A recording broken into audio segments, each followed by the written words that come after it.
Bonjour, je m'appelle Anita. J'avais tout juste 12 ans lorsque ma mère nous a quittés. C'était un choc immense. Mes parents s'aimaient tellement et son départ a laissé un vide béant dans nos vies.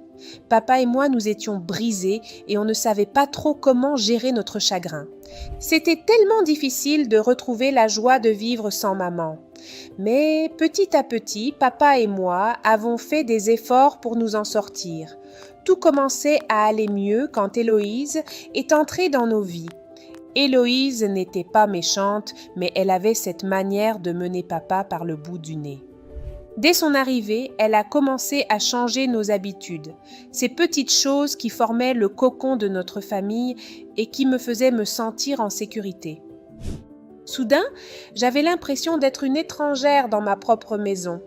Un soir, je me suis installée confortablement dans le salon pour regarder Mixi, ma youtubeuse préférée, avec papa.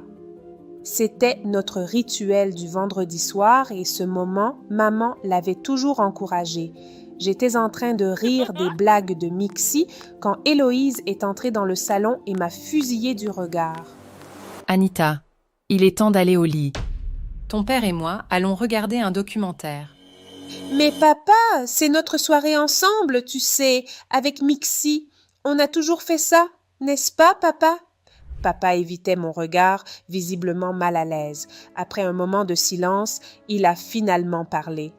Anita, Héloïse a raison. C'est important d'être bien informée. Tu devrais te coucher maintenant.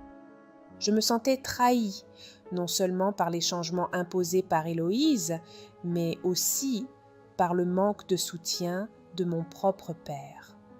C'était comme si chaque semaine, un autre petit morceau de nos traditions disparaissait, effaçant les souvenirs que j'avais de maman. Je suis montée dans ma chambre en étant tellement triste. J'aurais tant voulu que maman soit là à cet instant. Pourtant, ce n'était que le début. Peu à peu, toutes les activités que je partageais avec papa disparaissaient. Héloïse l'accaparait de plus en plus et je ne le voyais plus que pendant les repas. Et même là, il ne me parlait presque pas, occupé qu'il l'était à prendre soin de Héloïse. Je me sentais isolée, abandonnée. Alors, dès que je pouvais, je me réfugiais dans ma chambre pour me plonger dans le monde de Mixi sur YouTube. Mixi parlait de mode. Elle avait toujours un mot pour faire sourire, un conseil pour rassurer. Un samedi soir, après un autre dîner fade où Héloïse m'avait crié de rejoindre ma chambre dès que j'avais terminé, je me suis retrouvée seule face à mon écran. J'ai regardé un épisode de Mixi et, à ma grande surprise, elle a lancé un challenge passionnant, créer sa propre chaîne YouTube. L'idée m'a immédiatement séduite, car ça semblait être amusant. Sans trop réfléchir, j'ai installé mon téléphone et enregistré ma première vidéo. J'étais nerveuse mais aussi très excitée. Je me suis présentée et j'ai partagé mes croquis de robes haute couture en parlant de ma passion pour la mode et sans trop réfléchir, j'ai publié la vidéo. Le lundi suivant, j'avais presque oublié la vidéo que j'avais postée. Ma vie au lycée et à la maison avait repris son cours habituel. Puis un matin, à l'école, tout a basculé. En traversant les couloirs, j'ai senti les regards étonnés sur moi et entendu les murmures. Confuse, je me demandais ce qui se passait. Soudain, Carmen, ma meilleure amie, est arrivée en courant vers moi, l'air incroyablement excité, et m'a entraînée dans une salle vide. Anita, c'est incroyable. Comment as-tu fait ça? De quoi tu parles, Carmen? Elle a sorti son téléphone, a ouvert YouTube et m'a montré ma vidéo. Regarde, tu es une star de YouTube maintenant. Je suis restée bouche bée. Ma vidéo avait explosé, 500 000 vues en moins de 2 semaines et j'avais gagné 100 000 abonnés. Je n'en croyais pas mes yeux. Mon cœur battait la chamade et une excitation mêlée d'incrédulité m'envahissait. Mais comment c'est incroyable, ai-je bégayé. Tu as du talent, Anita. Le monde entier le voit maintenant. Toute la journée, j'étais sur un petit nuage. Impossible de me concentrer en classe. Mon esprit était ailleurs.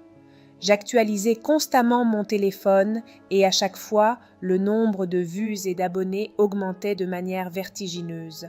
Je croyais rêver et je tremblais même. Arrivée à la maison, j'ai foncé dans ma chambre esquivant les questions d'Héloïse et les regards interloqués de mon père. Je me suis enfermée, mon esprit en ébullition. Je devais réfléchir à ce que je devais faire ensuite. Alors que je contemplais l'écran, un nouveau commentaire a attiré mon attention. Mon cœur a fait un bond quand j'ai vu le nom de l'auteur, Mixi. Elle avait laissé un commentaire sous ma vidéo, louant mon travail et proposant une collaboration. Je n'arrivais pas à croire que ma youtubeuse préférée, celle qui m'avait inspirée à créer ma chaîne, me remarquait et voulait travailler avec moi. Anita, qu'est-ce que tu fais là-dedans ? Avait crié Héloïse à travers la porte. Je n'ai même pas répondu, trop absorbée par l'écran qui affichait la proposition de Mixi. J'ai accepté la collaboration de Mixi et j'ai gagné encore 50 000 abonnés. C'était la folie. Je travaillais sans relâche sur ma chaîne YouTube, le cœur débordant de passion et d'ambition. Je savais que le moindre soupçon de la part d'Héloïse pouvait tout ruiner.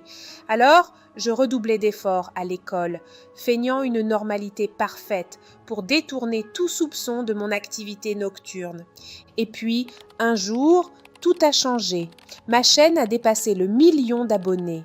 J'étais devenue une voix influente dans le monde de la mode et des marques prestigieuses commençaient à s'intéresser à moi.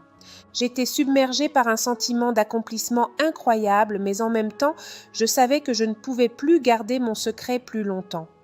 Et quelques jours plus tard, Héloïse a découvert ma chaîne. Anita, c'est quoi ça ? Tu passes tes nuits à faire des vidéos ridicules au lieu d'étudier ? Avait-elle dit en entrant dans ma chambre et montant son téléphone montrant ma chaîne. Ce n'est pas ridicule, Héloïse, c'est ma passion et... Ta passion ? Tu te moques de moi ?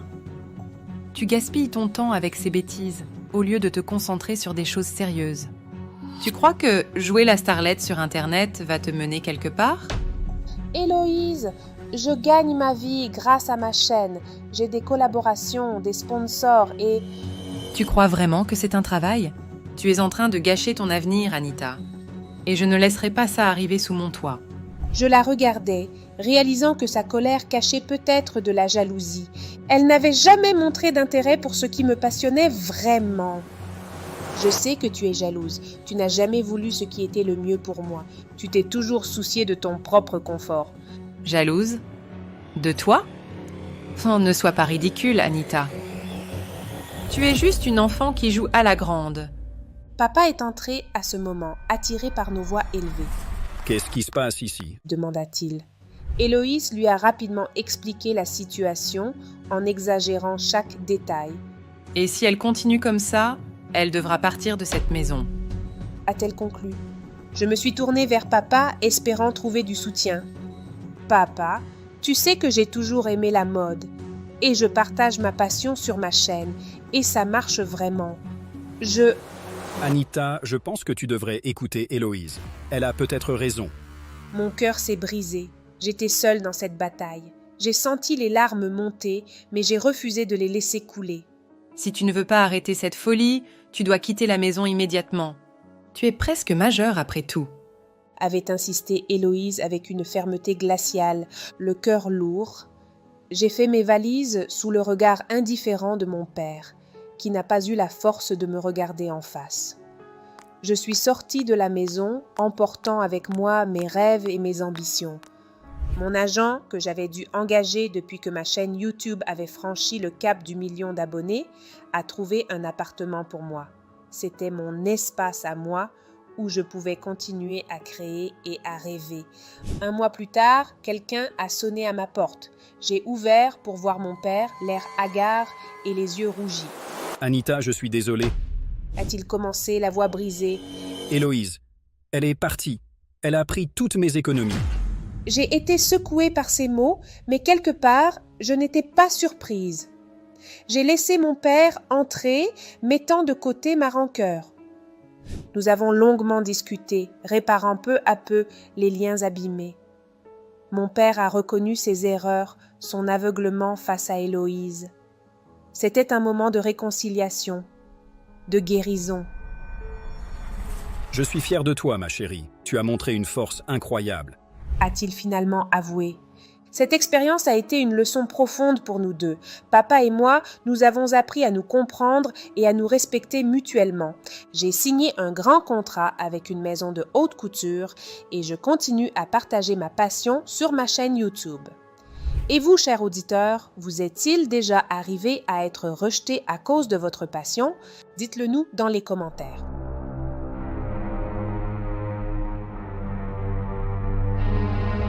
Salut, je m'appelle Clara et je suis tellement jalouse de mes amis, surtout de Sydney.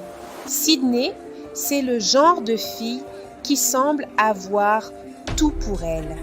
Elle est d'une beauté à couper le souffle, avec des parents super riches et une popularité incroyable à l'école, en plus d'être extrêmement intelligente. À côté d'elle, je me sens toujours un peu à côté de la plaque. Je me débats avec mes notes, j'ai du mal à trouver mon style et je suis loin d'être aussi confiante. Chaque fois que je suis avec Sydney, je ne peux m'empêcher de me sentir inférieure, même si je sais que ce n'est pas une compétition. Si au moins Sydney avait été une peste, j'aurais pu me consoler en la détestant. Mais en réalité, elle est tellement gentille. C'est frustrant. Ce pantalon n'entrera jamais, j'ai de trop grosses jambes. N'importe quoi, Clara. Tu es belle à tomber. Tu sais, j'ai toujours rêvé d'avoir de belles jambes comme les tiennes. Je roulais les yeux, à peine convaincue. Elle m'énervait encore plus quand elle disait de telles choses parce que j'étais sûre qu'elle n'en pensait pas un seul mot. C'est alors qu'elle s'approcha, me prenant par les épaules. Ma chérie, tu es tellement belle. Arrête de... De toutes les façons, je n'ai pas d'argent pour m'offrir ce jean. Laisse-moi te l'offrir. C'est un cadeau. Et comme toujours, Sydney s'était empressée d'acheter le pantalon pour moi.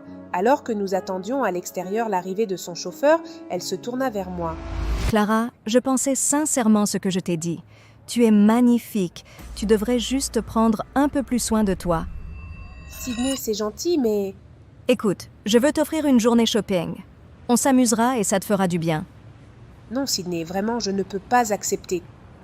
Avant que je puisse finir ma phrase, le chauffeur du père de Sydney arriva pour la récupérer.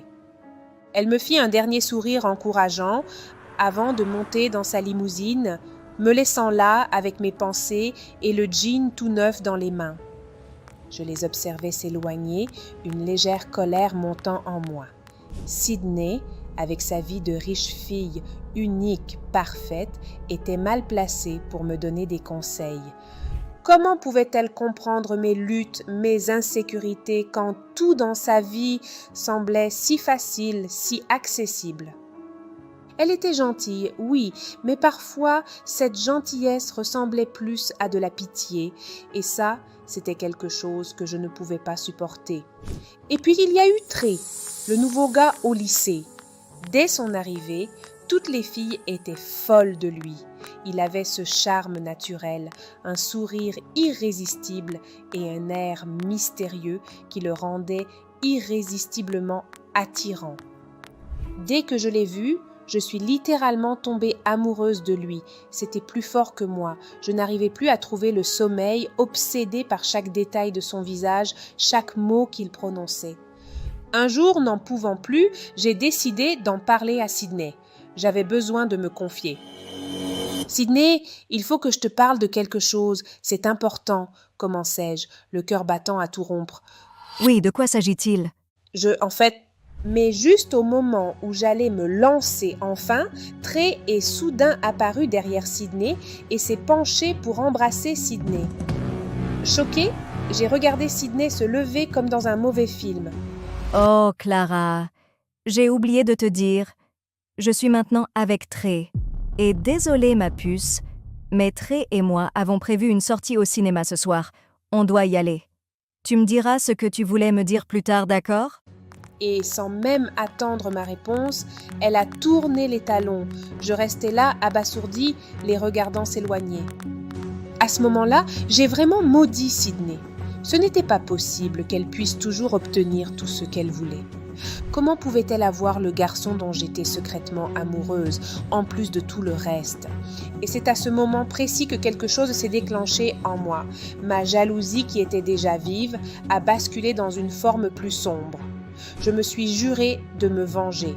Ce n'était pas possible que Sydney ait toujours tout ce qu'elle désirait, tandis que moi, je restais dans son ombre, toujours la deuxième, jamais la première.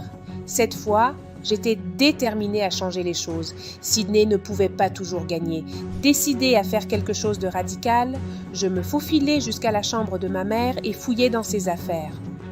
Mes parents étaient de simples employés qui se battaient pour joindre les deux bouts, mais à ce moment-là, je m'en fichais. J'ai trouvé une liasse de billets dans le porte-monnaie de ma mère et pris la décision de m'offrir une journée de relooking total. Sydney avait peut-être raison après tout. Peut-être que si je prenais enfin soin de moi, tout le monde me remarquerait. Je me suis rendue dans un salon de coiffure chic demandant une coupe tendance et une belle coloration. Puis, j'ai visité quelques boutiques, choisissant des vêtements qui me mettraient en valeur, loin de mon style habituel. J'ai même pris rendez-vous pour un maquillage professionnel et une manucure. À la fin de la journée, je ne me reconnaissais presque pas dans le miroir. J'étais transformée. Le lendemain, en arrivant au lycée, les réactions furent immédiates.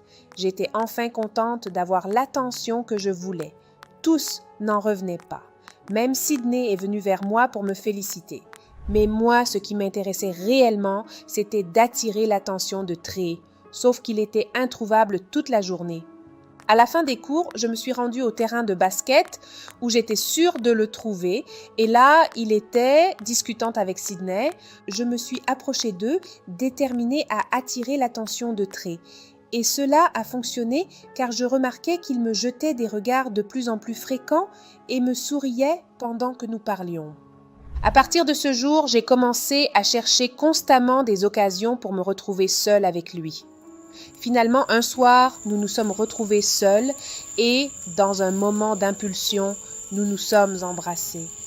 Pendant le baiser, Trey recula soudainement, un air confus sur son visage.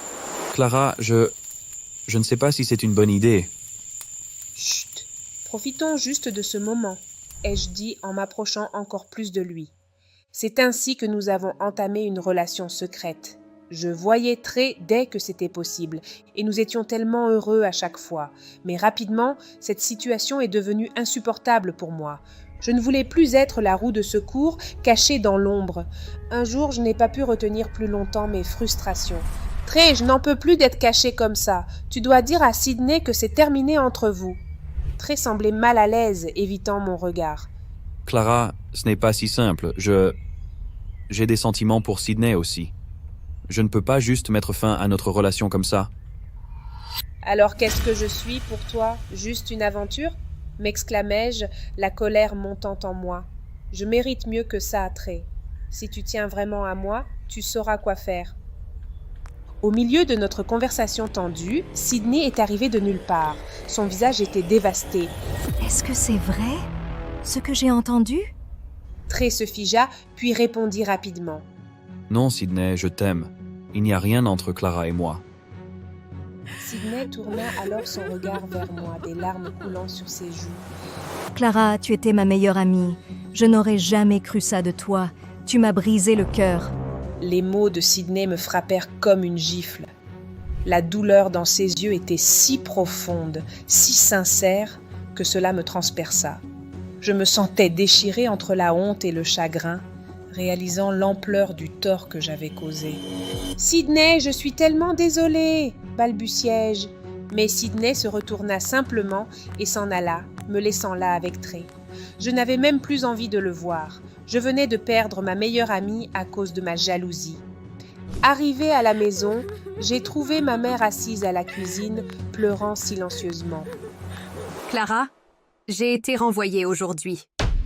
La caisse était en manque et ils ont découvert que l'argent manquant correspondait exactement à celui que j'avais sorti pour une urgence et que j'avais ensuite égaré. Ils croient que je l'ai volé. » Le sol s'est dérobé sous mes pieds. C'était l'argent que j'avais pris pour mon relooking. La honte et les remords m'ont envahi. En une seule journée, j'avais tout gâché. « Maman, je suis tellement désolée, » murmurai-je, les larmes coulant sur mes joues. Elle me regarda, perplexe. « Pourquoi?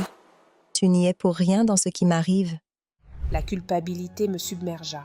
J'avais non seulement trahi ma meilleure amie, mais aussi causé du tort à ma propre famille. Je me sentais écrasée par le poids de mes choix égoïstes. Cette nuit-là, je n'ai pas dormi. Le lendemain, j'ai tout avoué à ma mère. Ses yeux s'emplirent de larmes, non pas de colère, mais de déception. Clara, je t'ai élevée pour être honnête et bienveillante. Comment as-tu pu faire ça? Je me suis effondrée dans ses bras, pleurant comme une enfant. « Je suis désolée, maman. Je vais tout arranger, je te le promets. » J'ai rendu le jean et remboursé chaque centime dépensé. Puis, j'ai cherché Sydney. Je l'ai trouvée seule, assise sous notre arbre habituel au parc. « Sydney, je suis venue te dire que je suis désolée. Pour tout. Je n'ai aucune excuse pour ce que j'ai fait, » ai-je dit, les larmes aux yeux. Clara, je te pardonne, mais les choses ne seront plus jamais comme avant. Je hochai la tête, acceptant cette dure vérité. J'avais brisé quelque chose de précieux, et bien que Sydney m'ait pardonné, la cicatrice resterait. Mais j'étais décidée à me battre pour regagner sa confiance.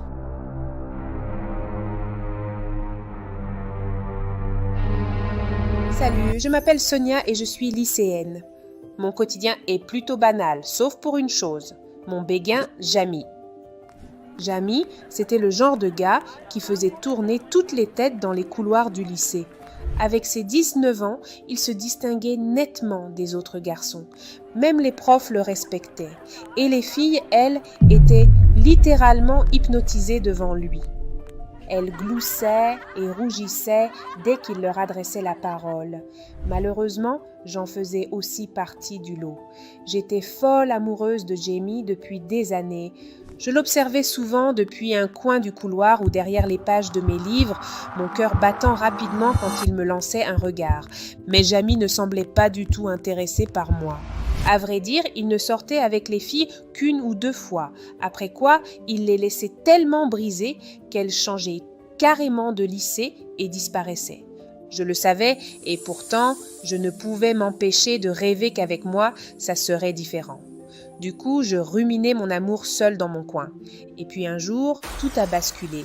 J'avais révisé très tard après l'école car mes examens approchaient à grands pas. Lorsque je suis enfin sortie du lycée, il faisait déjà sombre. Le campus était désert et j'ai commencé à marcher vers l'arrêt de bus. C'est alors que j'ai aperçu une silhouette familière au loin. C'était Jamie.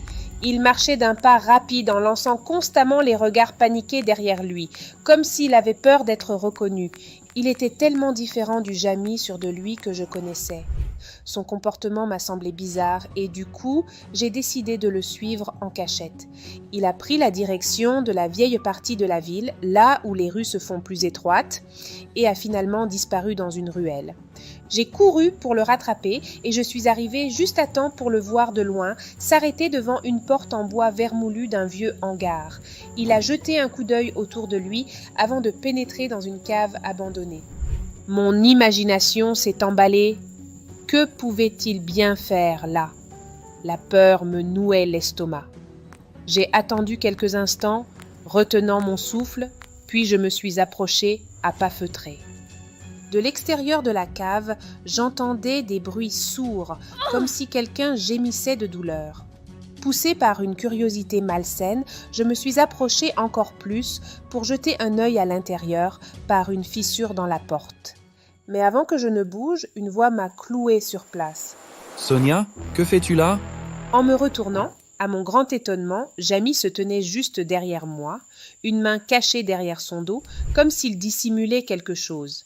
J'étais complètement confuse et terrorisée, car il y avait un truc un peu fou dans ses yeux. Mon esprit tournait à 1000 à l'heure. Comment avait-il pu se retrouver derrière moi alors qu'il venait de disparaître dans cette cave? Et comment diable connaissait-il mon nom? J'avais toujours cru passer inaperçu à ses yeux. Jamie, je ne sais pas quoi dire. Je t'ai vu entrer ici et... Tu me suivais, n'est-ce pas? Oui, je voulais savoir ce que tu faisais. Je suis désolée. Je ne voulais pas paraître bizarre ou quoi que ce soit. Ce n'est rien.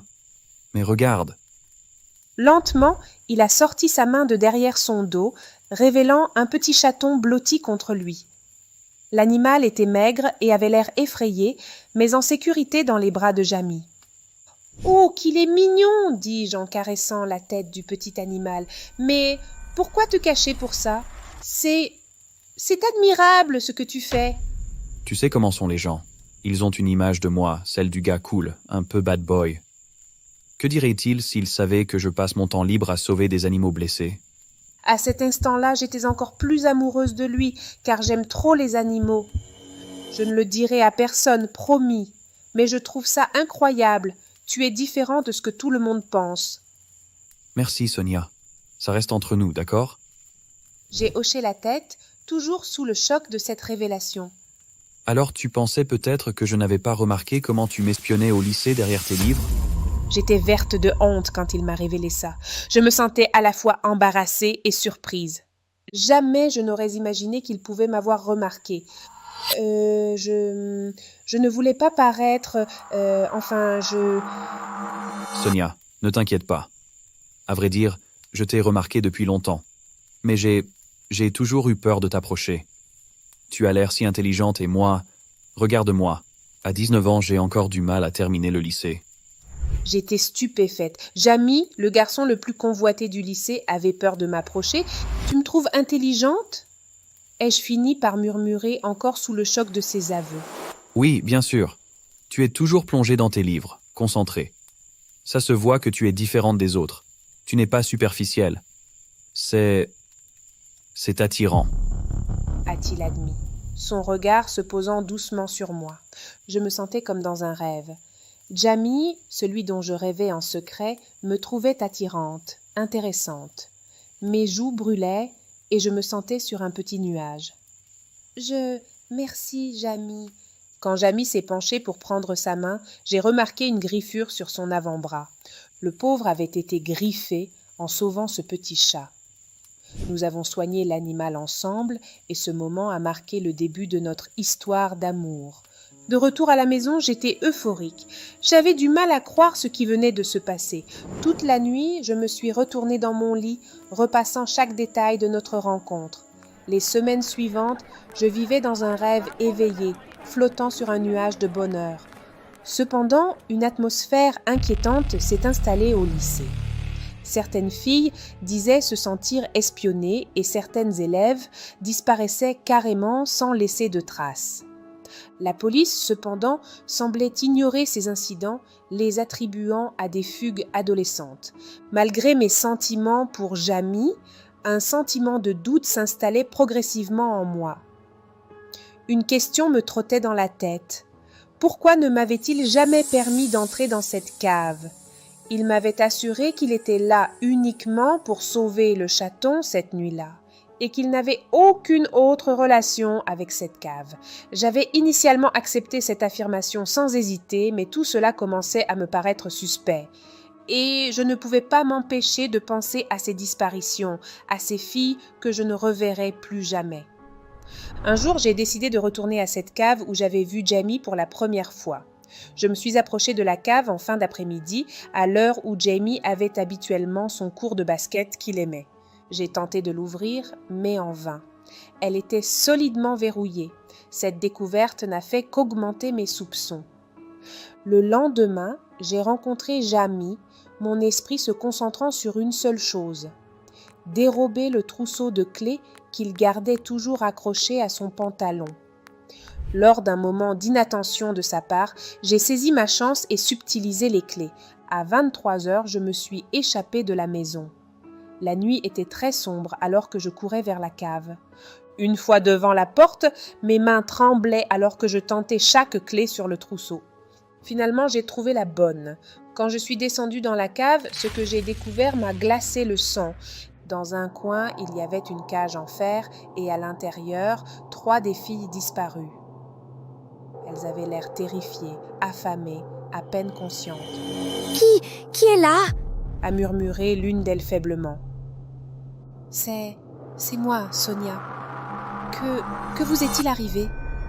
Il nous a prises. Jamie. A gemit une autre. Il nous a enfermés ici. Mon cœur s'est arrêté. Jamie ? Comment était-ce possible ? Pourquoi vous a-t-il... Mais je n'ai pas pu terminer ma phrase. car soudain un bruit a résonné en haut au niveau de la porte. Les filles ont commencé à me crier de me cacher, disant que ça devait être Jamie. Mais avant que je ne puisse bouger, Jamie est apparu, un rire méchant s'échappant de ses lèvres. « Tu pensais vraiment que je ne voyais pas ton jeu ?» a-t-il dit en s'avançant vers moi. « Bébé, je t'en prie, écoute-moi » ai-je supplié, espérant encore trouver une once de l'homme que j'avais aimé. « Ne m'appelle pas bébé. Tu n'es rien pour moi, Sonia. » a-t-il craché avant de me gifler violemment et de me jeter dans la cage avec les autres filles. Après m'avoir enfermée, Jamie a pris un moment pour nous observer, un sourire cruel étirant ses lèvres. Il semblait savourer le pouvoir qu'il avait sur nous, son regard passant sur chacune de nous comme un prédateur examinant sa proie. Puis il a sorti un petit carnet de sa poche et a commencé à écrire, marquant des notes dans un silence glaçant. C'était comme s'il tenait un journal de ses horreurs. Après quelques minutes, il a fermé son carnet et l'a rangé avec soin. « Bonne nuit, mes chers. » a-t-il murmuré d'une voix moqueuse avant de s'allonger sur la couchette près de la cage. Une fois qu'il a commencé à ronfler, j'ai tourné mon regard vers les autres filles, leurs visages marqués par la peur et la fatigue. « Où sont les autres disparus ?» ai-je demandé à voix basse. Chaque week-end, Jamie en choisit une, et elle ne revient jamais, ont-elles gémi. Nous sommes foutus. Non, ai-je répondu fermement. Je me suis arrangée. Au petit matin, la porte de la cave a éclaté, réveillant Jamie. Paniqué, il a vu la police débarquer. Alors que les autres filles ne comprenaient pas ce qui se passait, je leur ai expliqué. Avant de venir ici, j'avais écrit à ma meilleure amie, lui donnant l'emplacement de la cave et lui indiquant que si je ne donnais pas de nouvelles d'ici 3 heures, elle devait alerter la police. Jamie a été arrêtée et les filles sauvées, mettant fin à une longue période de terreur. Bien que profondément blessée par la trahison de Jamie, j'ai trouvé de la force dans la solidarité et le courage des autres filles. Et surtout, j'ai appris qu'il faut faire attention à qui on accorde sa confiance.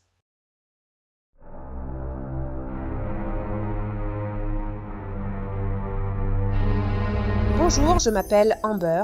Ma mère m'a élevée seule et je n'ai pas connu mon père. Mais elle était tout pour moi. Un jour à l'école, la directrice m'a annoncé que ma mère avait eu un accident alors qu'elle se rendait à son travail à vélo. J'étais encore sous le choc en arrivant dans sa chambre d'hôpital.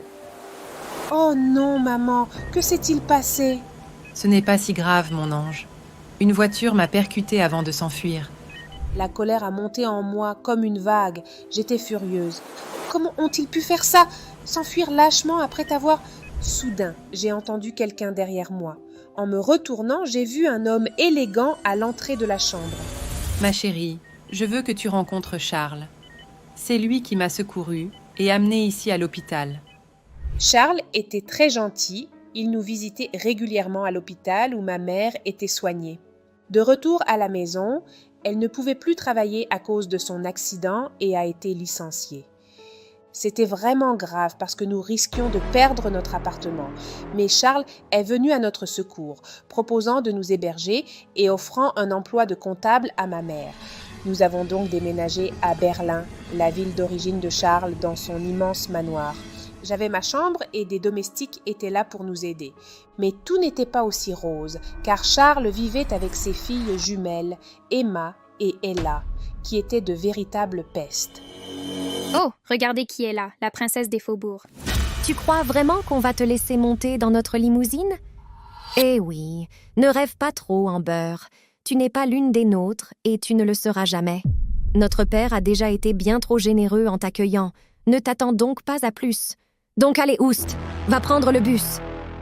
Donc, oui, je prenais le bus et je restais loin d'elle à l'école, me consacrant uniquement à ma passion qui était le chant.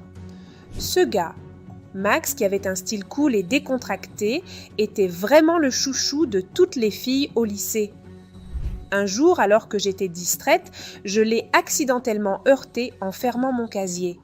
Hé, fais gaffe. Les yeux, c'est fait pour regarder. Je suis vraiment désolée, je regardais pas. C'est ce que je disais. La prochaine fois, ouvre les yeux. Ça t'évitera de blesser quelqu'un. Sinon... Je n'y croyais pas. Venait-il vraiment de me menacer? Quelques jours après, dans un couloir bondé, on m'a bousculé, éparpillant mes affaires. En me baissant pour les ramasser, Max est apparu à mes côtés. Pas mal la voix. A-t-il lancé en me tendant la partition. Quoi? Je t'ai entendu chanter l'autre jour. Tu espionnes les gens maintenant? C'est un peu bizarre, non? Tu sais, tu pourrais être surprise de ce que tu découvres chez les gens. Tu veux dire comme découvrir que quelqu'un qui semble cool est en réalité un génie du piano? Ai-je demandé, me rappelant les rumeurs. Car en fait, on disait que Max était un génie du piano. Il a esquissé un sourire. Peut-être. Et toi, tu aimes surprendre les gens avec ta voix? Notre relation d'abord tendue s'est améliorée grâce à notre amour pour la musique. Et un projet scolaire nous a réunis pour interpréter un duo dans une comédie musicale. Que dirais-tu? Ta voix, mon piano. On pourrait créer quelque chose d'unique, non? J'ai accepté, ravie, et nous avons alors commencé à répéter tard et à nous rapprocher peu à peu. Un soir en rentrant, j'ai vu ma mère dîner avec Charles. Ils semblaient très proches, mais je n'y ai pas prêté attention, absorbée par mes pensées sur Max. Quelques jours après, j'ai trouvé ma mère visiblement bouleversée en rentrant. « Maman, qu'est-ce qu'il y a? Tu as l'air bouleversée. » Amber, il y a quelque chose que tu dois savoir. Charles est ton père. Mon père? Comment? Pourquoi ne m'as-tu jamais dit ça avant? Je ne savais pas comment te le dire, mon ange. Ses parents nous avaient séparés quand tu étais encore bébé. Et il y a autre chose. C'est lui qui m'a percuté avec sa voiture. J'étais furieuse. Et tu es toujours ici avec lui? Après ce qu'il t'a fait? Ce qu'il nous a fait? Il regrette vraiment, Amber. Il voulait te dire la vérité. Comment peux-tu le défendre après tout ça? Je me suis éloignée, la tête pleine de pensées tourbillonnantes. Pour me distraire les jours suivants, je me suis plongée à fond dans les répétitions avec Max. Un soir, alors qu'on travaillait sur une partie difficile du duo, Max a lancé une de ses piques habituelles. Tu sais, pour quelqu'un qui prétend être chanteuse, tu as du mal à suivre le rythme. C'était la goutte d'eau. J'ai craqué, pleurant à cause du stress accumulé. Max, surpris, s'est précipité à mes côtés. Hé, qu'est-ce qui se passe? Je plaisantais, tu sais. Ce n'est pas toi, c'est juste que... Mon père? Charles est mon père et il a renversé ma mère. Max m'a pris dans ses bras, me consolant avec douceur. Je suis là pour toi, Amber. Tu n'es pas seule. Dans cet instant de vulnérabilité, nos lèvres se sont rencontrées dans un baiser tendre et réconfortant. Cette nuit-là, je me suis sentie sur un petit nuage. Les jours suivants, Max est devenu très protecteur. À la cantine, il s'assurait toujours que nous mangions ensemble. Il portait mes livres entre les cours et toutes les filles étaient jalouses. Un matin, alors que je le cherchais, je suis tombée sur une scène bizarre. Max se tenait près d'Ella, l'une des jumelles. J'étais intriguée, alors je me suis cachée pour les écouter. Tu sais que tu es un bon acteur? On dirait presque que tu es amoureux d'elle. Oui, je te l'avais bien dit. Mais ça commence à me saouler tout ça. Mon petit ami me manque. Tu étais juste censé passer du temps avec Amber pour nous montrer, à Emma et à moi, à quel point nous sommes meilleurs. Mais là, on dirait presque que tu aimes ça. C'était ton idée, non? Je me sentais trahie et confuse. Était-ce vrai? Max avait-il donc joué un rôle tout ce temps? Mon cœur battait la chamade, une tempête d'émotions m'envahissant. En retournant à la maison, j'ai décidé de dire à ma mère que je voulais retourner à New York. Mais en entrant, j'ai tout de suite remarqué la bague géante scintillant à son doigt. « Maman, qu'est-ce que c'est que cette bague ?» Ma chérie, ton père, Charles m'a demandé de l'épouser. Il a fait sa demande aujourd'hui. Je suis restée figée, surprise et désemparée. Tous mes plans de retour à New York semblaient s'effondrer en un instant. Tu vas l'épouser après tout ce qui s'est passé? Amber. Non! Comment peux-tu l'épouser après qu'il nous ait abandonnés et ensuite qu'il t'ait percuté de sa voiture? Amber, je sais que c'est difficile à comprendre, mais ce sont les parents de Charles qui nous avaient poussés à nous séparer à l'époque. Il regrette sincèrement ce qu'il a fait. Je lui ai pardonné. Je ne pouvais pas croire ce que j'entendais. Tout mon monde semblait s'écrouler autour de moi. Maman, Les mots me manquaient. Je me suis précipitée dans ma chambre, ébranlée. Mais plus tard, Charles est arrivé avec une expression sérieuse et préoccupée. Amber, je peux te parler? Oui. Je suis désolé pour tout ce qui s'est passé. Ta mère et moi, nous nous sommes séparés avant que je sache pour ta naissance. J'ignorais complètement que j'avais une fille. Vous ne saviez pas pour moi? Non, ma mère me l'a avoué il y a quelques semaines avant de mourir. Et j'ai tout de suite pris l'avion pour New York pour vous retrouver ta mère et toi. Par l'ironie du sort, je l'ai percuté un matin alors que je cherchais où vous habitiez. Je veux que tu saches que je regrette profondément de ne pas avoir été là pour toi. Cette révélation a chamboulé tout ce que je croyais savoir sur ma famille et mon passé. J'ai compris le point de vue de Charles et vu à quel point il tenait à maman. Le jour suivant, alors que j'essayais encore de digérer toutes ces informations, Max est venu me trouver. Il semblait nerveux. Amber, je suis vraiment désolé pour ce que tu as entendu l'autre jour. Je tiens à toi, plus que je ne l'aurais imaginé. Ella avait appris que tu étais la fille de Charles, et elle voulait se venger. Elle était jalouse. Jalouse? Pourquoi? Les jumelles sont en réalité les nièces de Charles, pas ses filles. Elles ont toujours été les chouchoutes de la maison, mais avec ton arrivée, elles ont eu peur de perdre cette attention. Elles ne voulaient pas que tu sois là, et moi, idiot que je suis, j'ai marché dans leur combine. Je me sentais trahie, mais aussi soulagée de comprendre enfin les motivations derrière leur comportement. Je ne sais pas quoi dire, Max. J'ai besoin de temps pour réfléchir à tout ça. Prends tout le temps qu'il te faut. Je serai là quand tu seras prête. Après tout ce qui s'était passé, j'ai décidé de retourner à New York. J'avais besoin de temps pour moi, pour réfléchir et me retrouver. Avant de partir, j'ai eu une dernière rencontre avec Max, où nous avons échangé des adieux empreints d'espoir et de tristesse. Il a compris mon besoin de partir et a promis de m'attendre. J'ai quitté Berlin avec le cœur lourd, mais convaincue que c'était la bonne décision. Je savais qu'un jour, peut-être, je reviendrais, prête à vivre mon amour avec Max et à me rapprocher de mes parents. Pour l'instant, mon chemin me menait ailleurs.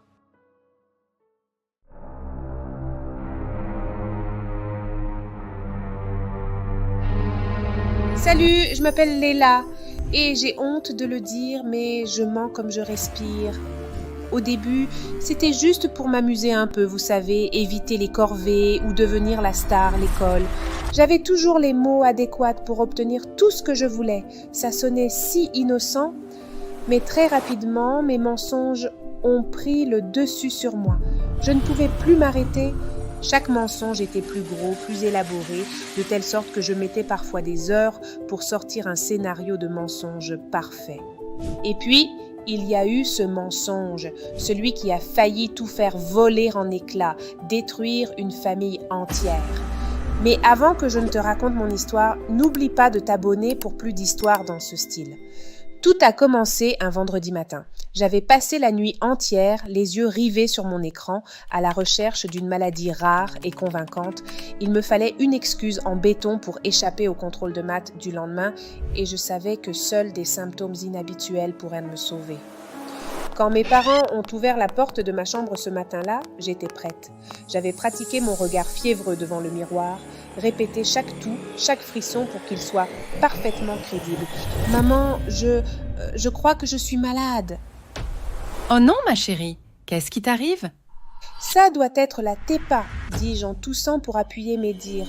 Oh mon Dieu, comment est-ce possible? Je descends appeler le docteur. Avait dit mon père en ressortant de la chambre.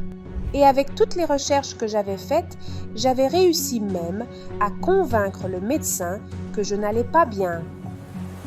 2 jours plus tard, j'ai fait mon retour triomphal à l'école. Lorsque je suis revenue en classe, Monsieur Lépine, mon professeur de mathématiques, m'a accueilli avec un sourire mi-figue, mi-raisin. Léla, je suis content de te revoir en forme. Comme tu as raté le contrôle, tu devras me rendre des exercices supplémentaires demain. Cela compensera ton absence. Dit-il en me tendant une feuille remplie de problèmes mathématiques. Je hochai la tête sans vraiment écouter, mes pensées déjà tournées vers la soirée d'anniversaire de Bridget le soir. Je savais que je trouverais un moyen de contourner ces exercices. Après tout, j'étais Leila, celle qui avait toujours une solution, même au dernier moment. Ce soir-là, à la fête, Bridget s'est approchée de moi avec un sourire inquiet. Leila, comment tu te sens? Tu t'es remise de ta maladie? Prise au dépourvu, j'ai répondu sans réfléchir. Maladie? Quelle maladie? Non, j'étais au Japon avec mes parents. Mais à l'école, tu as dit au prof que tu étais malade. Oh ça! Ai-je répliqué rapidement. Je ne voulais juste pas avouer que j'avais raté le contrôle de maths pour partir en voyage. Les autres élèves, attirés par notre conversation, se sont tournés vers moi, leurs yeux brillants de curiosité. Je me sentais aux anges, baignée dans leur attention. Je t'envie tellement, Leila. J'aimerais avoir des parents aussi riches que les tiens. Si seulement elles savaient que c'était un mensonge de plus. Mes parents étaient de simples employés. La soirée a continué et je suis devenue l'étoile rayonnante dans mes mensonges. Puis, Jake, un des gars de l'école, m'a demandé « Leila, raconte-nous ton voyage au Japon. » Alors que je m'enthousiasmais dans mon récit sur le Japon, Madame Kuroda, la mère de Bridget, qui est originaire du Japon, a interrompu doucement.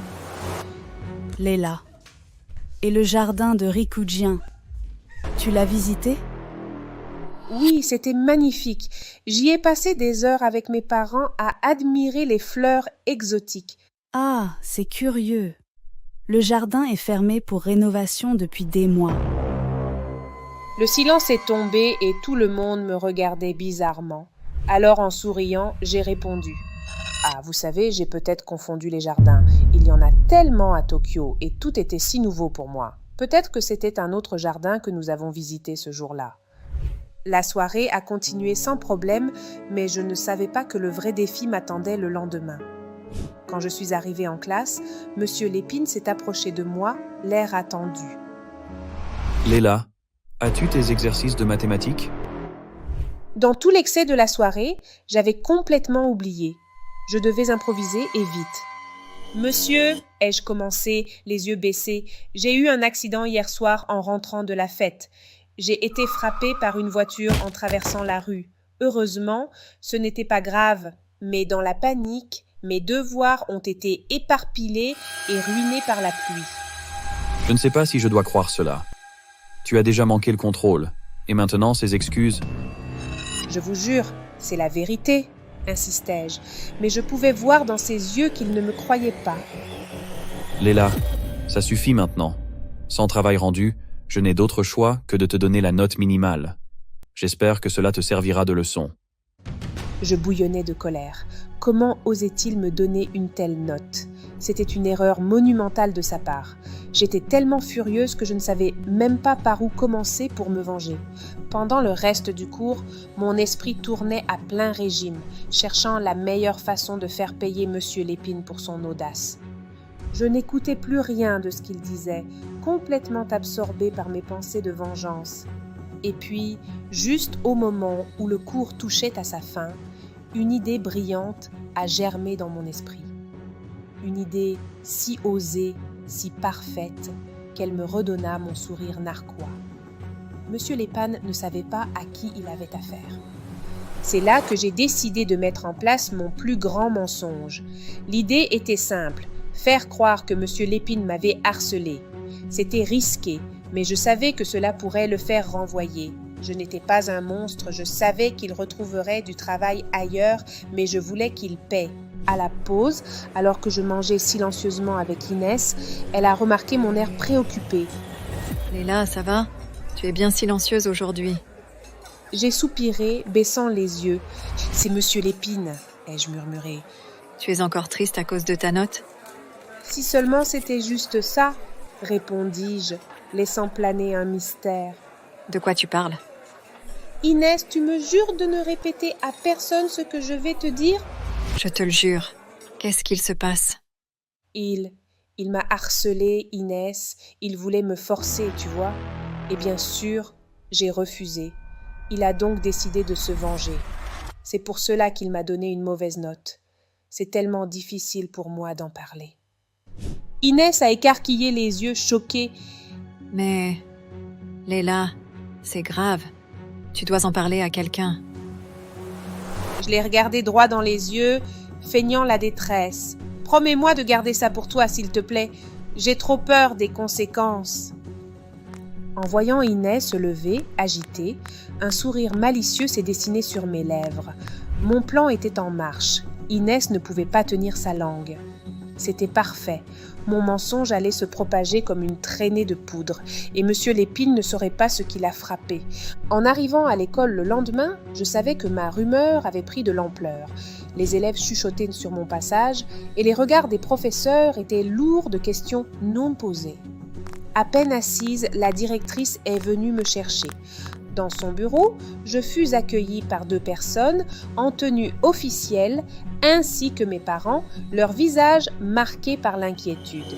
Est-ce que c'est vrai, Leila? Est-ce vrai, ce qu'on entend sur Monsieur Lépine? Avec un hoquet de nervosité, j'ai murmuré un oui à peine audible. À l'intérieur, je commençais à paniquer. Les choses prenaient une tournure que je n'avais pas prévue. Sans que je m'y attende, la situation a rapidement escaladé. La police est arrivée au lycée et a emmené Monsieur Lépine. Accompagnée de mes parents, j'ai suivi au poste de police. L'atmosphère était lourde. J'entendais des murmures sur la possible peine que Monsieur Lépine encourait, des années de prison pour un cas de harcèlement comme celui-ci. La sueur froide me parcourait le dos. Ce n'était pas du tout ce que je voulais. J'avais juste voulu qu'il apprenne une petite leçon ou dans le pire des cas qu'il soit renvoyé, mais trouve un autre travail quelque part. Je ne voulais pas le détruire. Et le pire était le regard que Monsieur Lépine me lançait. Il était rempli d'incompréhension et de douleur, un mélange de tristesse et de colère. Quand je patientais dans le couloir avec mes parents, une femme enceinte a fait irruption au poste de police. Elle tenait une petite fille par la main et quand elle a crié pour demander où se trouvait son mari, j'ai compris que c'était la femme de Monsieur Lépine. Son visage était dévasté de douleur. C'est à ce moment-là que j'ai réalisé l'ampleur de ce que j'avais fait. J'étais en train de détruire une famille entière avec mes mensonges. Je regrettais tellement et voulais disparaître de la surface de la terre. Submergée par la culpabilité et la peur, j'ai éclaté en sanglots devant mes parents. Ils se sont tournés vers moi, ne comprenant pas ce qui m'arrivait. Entre 2 hoquets, j'ai avoué que tout était un mensonge. « Je suis désolée, tellement désolée, pleurai-je. Je n'ai jamais été harcelée. C'était un mensonge, tout était faux. » Mes parents étaient sous le choc en entendant ma confession. Mais malgré leur déception, ils étaient soulagés que je mette fin à ce mensonge avant qu'il ne cause plus de dégâts. Ils ont compris que j'avais besoin d'aide. Ils m'ont rapidement fait rencontrer un psychologue. C'était difficile pour moi d'accepter cette aide au début, mais je savais au fond de moi que c'était nécessaire. Et depuis, je suis mon traitement et fais de mon mieux pour arrêter de mentir. Et vous, chers auditeurs, avez-vous déjà vécu une situation pareille? Dites-le nous dans les commentaires.